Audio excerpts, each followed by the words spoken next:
Hey everybody, Henry Films here, back with another Red Dead Redemption video. It's going to be another outfit design video, for which today I've cooked up 6. Seeing as I already did a video covering famous Western icons, I thought I'd step back from the myth of the Wild West and try and adapt some actual professions or archetypes from the historical American frontier. These outfits will be using items available in single player only, so anything featured can be purchased in a shop or found from NPCs throughout the map in story mode. I also have an announcement. One of my viewers reached out to me and graciously offered to help us set up a Discord server for the channel, the link for which is in my channel bio and will be in the description below. So if you want to engage with me, the Red Dead community, or recommend video ideas and leave suggestions, that's the place to go. Without further ado, let's move on to today's video, recreating classic Western roles in Red Dead Redemption 2. The status and mythos surrounding the American cowboy has become that of legend. Granted, most of this is due to how vague the term cowboy has become in modern pop culture. Wild West media will have you believe that any outlaw, gunslinger, or lawman in a Stetson hat is a cowboy, completely ignoring real working professions like herding and transporting cattle. Real cowboys would round up livestock and transport them across the country to be sold and then slaughtered, facing the natural elements, cattle rustlers, and Indian ambushes along the way.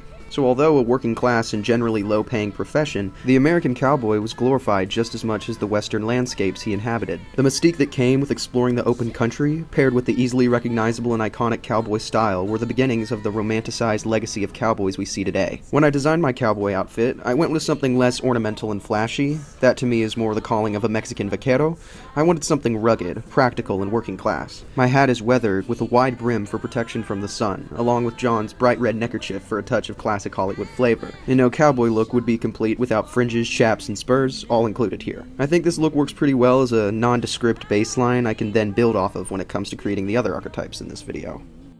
Okay, so now I'm going to transition from the working man to the outlaw. Your standard petty criminal, gambling and gunslinging, spending all his time in the town saloon. I went in wanting to create an outfit that would blend in with the NPCs throughout towns like Tumbleweed or Valentine. The clothing I selected was muted and simple, browns, whites, and blacks, but with noticeable wear and tear from years of use. The worn gambler's hat you can purchase from any store perfectly represents the look I'm going for, being all scuffed up, chipped, and crooked, but all while looking classic and archetypical. I especially love how the plain brown vest is covered in stains and tears, fitting perfectly with these patched up blue jeans.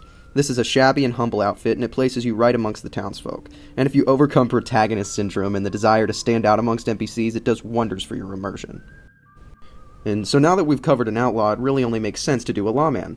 I wanted this look to feel more uniformed and well kept than the previous two, along with demonstrating authority, however remaining unquestionably Western and dangerous. It needed to be stylish enough to show poise, while being badass enough to demand respect.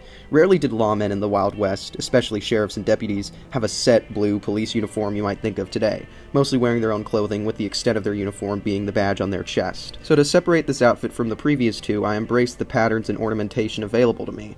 I didn't want to go so flashy with the colors that I came off as some sort of city businessman or southern aristocrat, but I absolutely did make use of the plaid and pinstriped patterns throughout. Finally, I capped off this look, no pun intended, with Sheriff Malloy's Nevada hat, which you can get from, you guessed it, Sheriff Malloy. Just hog tie or shoot him and steal the hat. I think having an actual sheriff's hat on your head subconsciously adds a layer of credibility to the look, especially seeing as we don't have a badge. If you were to use this outfit in early Chapter 3, however, when Arthur is deputized, then it would look perfect. For my next outfit, I decided to recreate a mining prospector.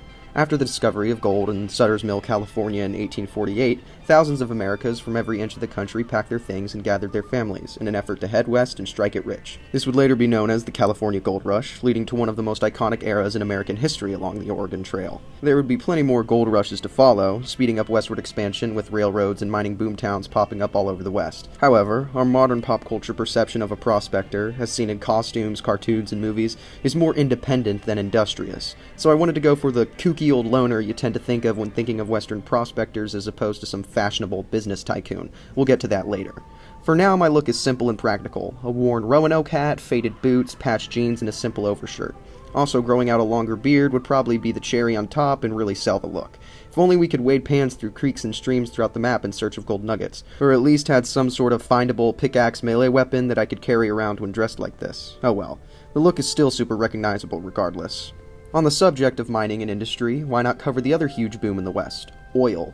Since I began making videos, I've been getting requests to adapt Daniel Plainview's outfit from There Will Be Blood, and this look takes the most inspiration from that. But apart from me using the character for reference, nothing about this look is exclusive to oil.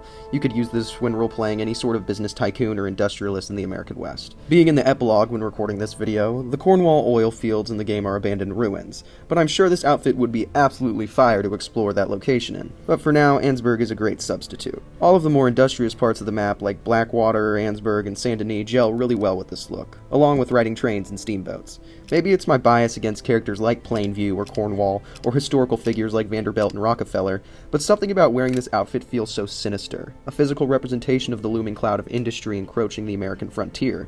But you do have to acknowledge how undeniably stylish it is. I look good. To move on to the complete opposite end of the spectrum is an outfit for someone as far removed from industry as you can get.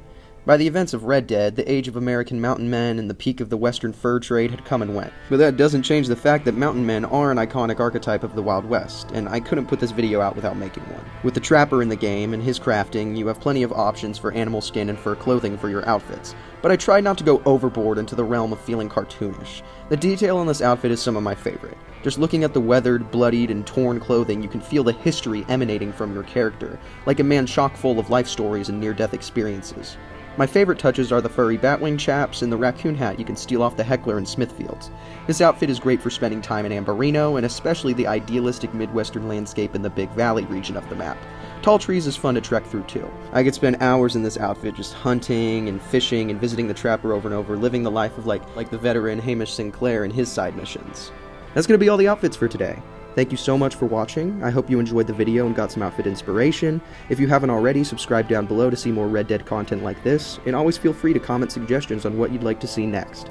That's all I have to say. I hope you sleep well tonight and that you wake up tomorrow. Peace.